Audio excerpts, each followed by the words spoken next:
The Morrison family reunion was in full swing, crystal glasses clinking against each other as my relatives celebrated their various successes in the grand ballroom of the Ritz-Carlton. I stood near the window watching the sunset paint the city skyline in shades of gold, trying to ignore the familiar whispers that followed me like shadows. "There's Emma," my Aunt Patricia stage whispered to anyone who would listen. "Still stuck in that entry-level position at what was it? Some consulting firm?" I took another sip of champagne, letting the expensive bubbles roll across my tongue. If only they knew that the some consulting firm was actually Phoenix Enterprises, and I wasn't stuck in an entry-level position. I owned the entire company. My cousin Michael, fresh from closing what he called a game-changing real estate deal, swaggered over to me, his designer suit practically screaming new money. "Emma, still working that boring office job?" I smiled politely, remembering the email I'd received just that morning about Michael's company desperately seeking a meeting with Phoenix Enterprises CEO. They needed a miracle, and they didn't realize they were sneering at their only hope. "Oh, you know me," I said mildly. "Just plugging away." "You should really consider doing something more ambitious," he continued, gesturing with his champagne glass. "I mean, look at everyone here. Thomas just made partner at Goldman Sachs, Sarah's running her own tech startup, and I'm about to close the biggest deal of my career." He paused, his smile turning condescending. "We just hate seeing you waste your potential on such ordinary work." If he only knew that the biggest deal of his career would require my signature tomorrow morning. Phoenix Enterprises was the anonymous buyer his company had been desperately courting, the one willing to save them from the brink of bankruptcy. "We'll see," I replied, hiding my amusement behind another sip of champagne. The thing about my family is that they've always measured success in very specific ways: corner offices, luxury cars, charity gala invitations. When I graduated from Harvard Business School and chose to start at the bottom of a consulting firm instead of taking Uncle Robert's offer to fast-track me through his company, they treated it like a personal betrayal. "Such a waste," my mother had said, shaking her head. "All that education and you want to be a nobody?" But I had a plan. While my cousins were busy broadcasting their successes on social media and competing for the family's approval, I was quietly building something extraordinary.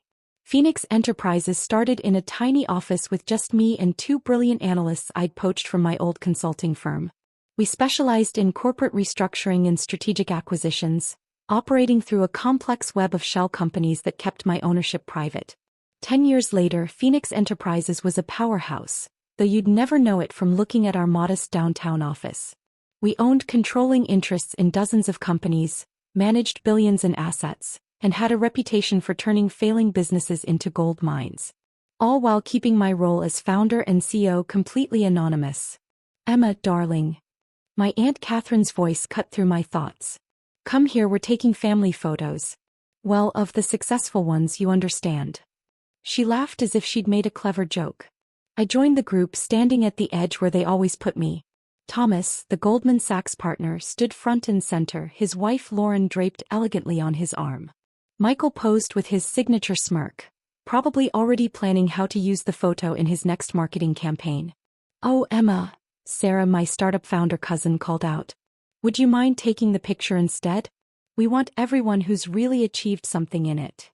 I watched them all nod in agreement, not one of them objecting to this casual cruelty. Tomorrow they would learn exactly what I had achieved, but for now I simply took the camera with a placid smile. "Of course," I said. "Anything for family." Later that evening, as the reunion wound down, I overheard Michael in an intense phone conversation, his earlier bravado replaced by barely contained panic. "What do you mean Phoenix Enterprises wants to meet tomorrow? I thought we had a week." He ran his hands through his perfectly styled hair, messing it up in frustration. "No, you don't understand. This deal has to go through. The whole company depends on it." I checked my watch. 14 hours until our meeting. Michael had no idea that his company's financial records were already spread across my desk, revealing years of mismanagement and risky decisions that had left them teetering on the edge of collapse. The real estate empire he bragged about was built on sand, and only Phoenix Enterprises' intervention could save it. "Everything okay?" I asked innocently as he ended his call. He forced a smile, straightening his tie. "Of course.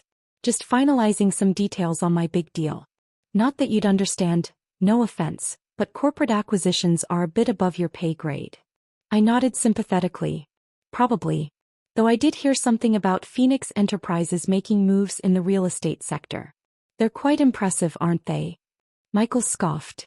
Phoenix is just another soulless corporation.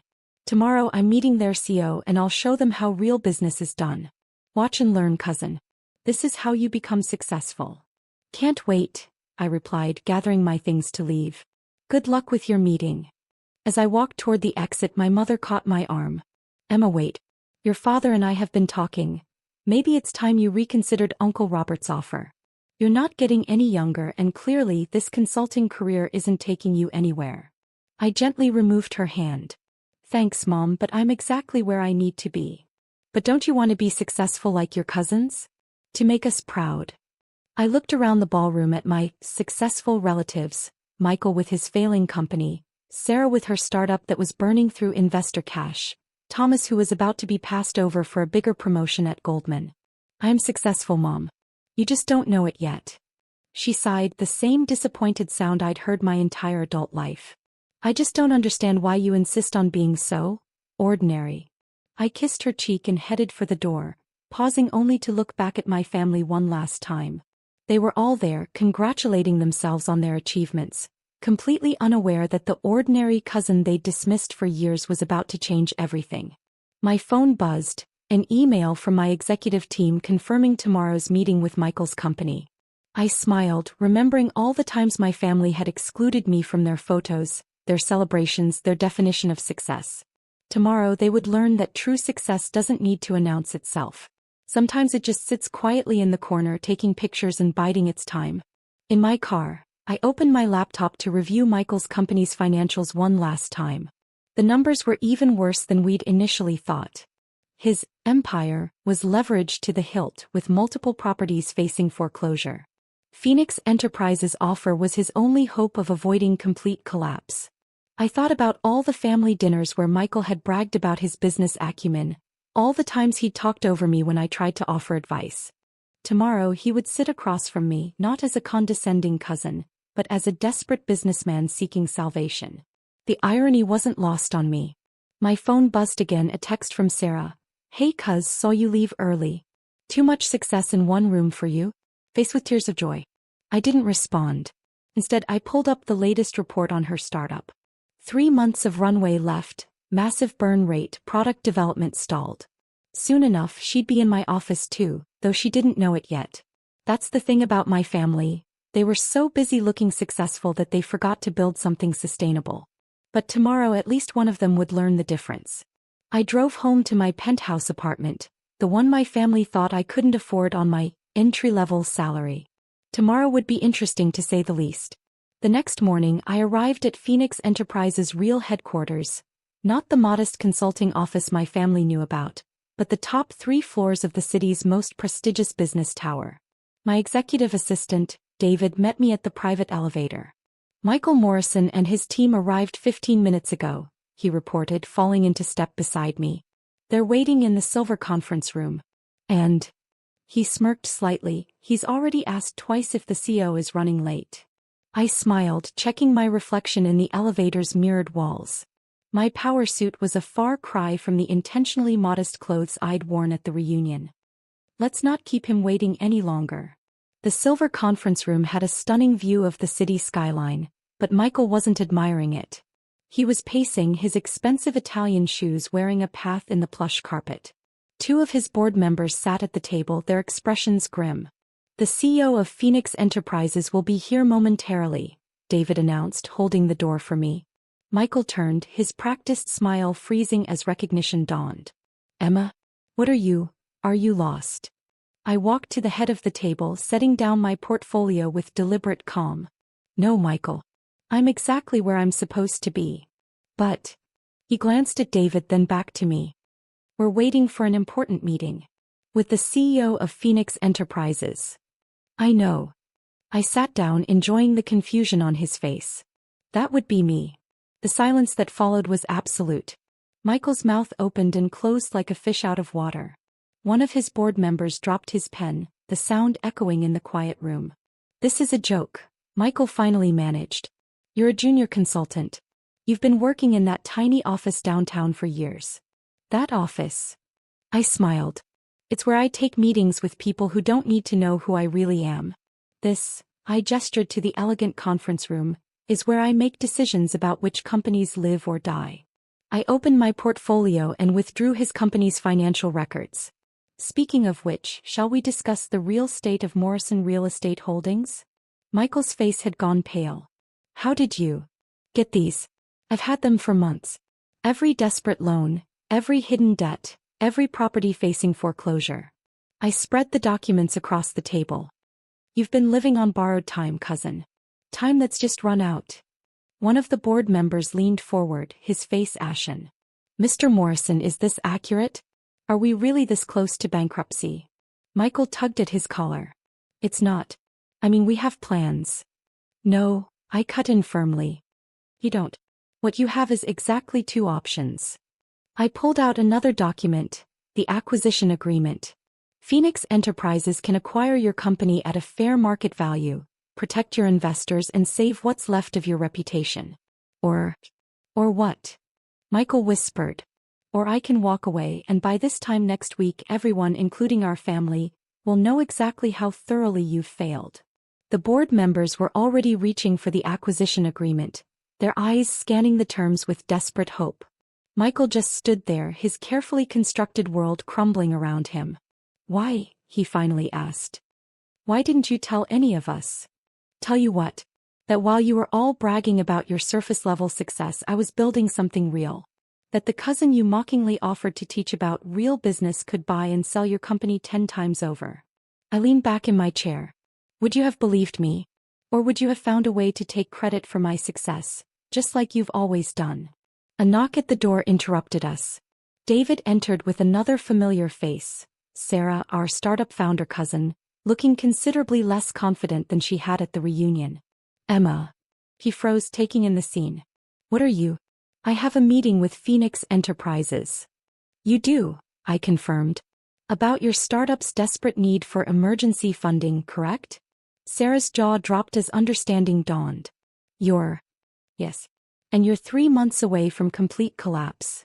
I pulled out another folder, her company's financials. Shall we discuss your options while Michael reviews the acquisition agreement? The next hour was a blur of signatures, terms, and shattered illusions. By the time it was over, I owned controlling interest in both my cousins' companies. Michael would keep his job barely, but under close supervision from my team. Sarah's startup would get its funding, but with strict oversight and a complete restructuring of her executive team. As they prepared to leave, both considerably humbler than they'd arrived, my phone buzzed. A text from my mother, having lunch with Uncle Robert. He still thinks his offer to help you find a real career is open. Please consider it. I showed the message to my cousins. Should I tell them now or let them find out when the press release goes out this afternoon? Michael winced. They'll never believe it unless they see it themselves. True. I stood up, straightening my jacket. David, please send invitations for a family dinner at my penthouse tonight. Everyone who was at the reunion. Let's say 7 p.m. Of course, Ms. Morrison. And shall I prepare the meeting room for your 2 p.m. with Thomas's Goldman Sachs team? Sarah's eyes widened. Thomas too. Oh yes, I smiled. That partnership position he's so proud of? It's about to be offered to someone else. Unless, of course, Phoenix Enterprises decides to intervene. After they left, I walked to the window, looking out over the city I'd quietly conquered while my family was busy underestimating me. David appeared at my shoulder. Your mother already replied to the dinner invitation, he reported. She wants to know if she should bring anything to your little apartment. I laughed. Just their expectations. Those are about to be thoroughly adjusted. The rest of the day passed in a parade of meetings, each one adding another piece to my family's collective comeuppance. Thomas's Goldman Sachs situation was even worse than I'd thought. He'd been covering up significant losses, hoping for a miracle. I would provide that miracle, but like his siblings, it would come with strings attached. At 6:45 p.m. I stood in my penthouse watching my family arrive in the private elevator. Their faces as they stepped into the 5,000 square foot space were a study in dawning realization. Emma, My mother gasped, taking in the museum-quality art and sweeping city views. How can you afford? Good evening, everyone, I interrupted smoothly. Welcome to my actual home. Not the one-bedroom rental you all assumed I lived in. Uncle Robert sputtered, his face reddening. But your job. Let's talk about my job. I gestured for everyone to sit at the massive dining table. Michael, Sarah, would you like to start? Or should I? They exchanged glances, then Michael cleared his throat. Emma owns Phoenix Enterprises. She's the one who saved my company today. The explosion of questions was immediate and overwhelming. I let them shout over each other for a moment before raising my hand for silence. Yes, I own Phoenix Enterprises. Yes, I'm the CEO you've all been reading about in the financial papers. And yes, I looked at Thomas, who was checking his phone with growing panic. I'm the one who's about to decide the future of several people in this room. Why didn't you tell us? My mother whispered. Would it have mattered? I asked quietly. When have any of you ever really listened to me?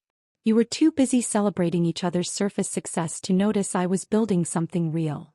I walked to the window, remembering all the family photos I'd been asked to take instead of join. Tomorrow the press releases go out. Phoenix Enterprises' acquisition of Morrison real estate. Our emergency funding of Sarah's startup. Our intervention in Thomas's Goldman Sachs situation. By this time tomorrow, everyone will know exactly who I am. But we're family, Aunt Patricia protested weakly. We should have known first. Family. I turned back to them.